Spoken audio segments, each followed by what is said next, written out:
Bir şey. Bisiklet götür. Bisiklet götür. Bisiklet götür. Nasıl? Götüren benim ki onu. Düşüyor.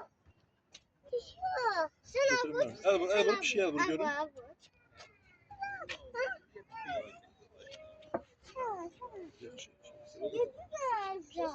Bir şey el vur.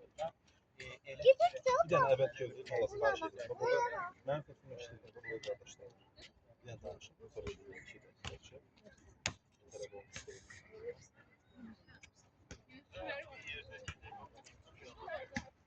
Kaç beni bak bir de.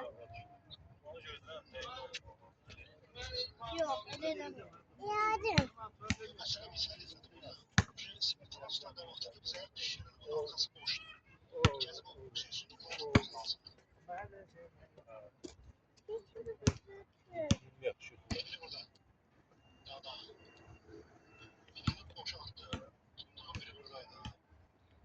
Ben kimin yanına yedim? Burası DDT boyun kız Aa balığı. var. Hansın yanına yedim? Ya böyle.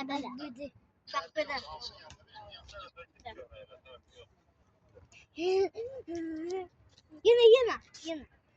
Yine.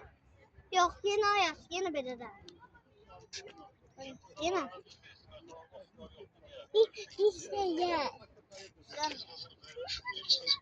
Bir de evet. Götüren benim ki bir şey bizim değil ki. Bak. Bizim değil bir şey.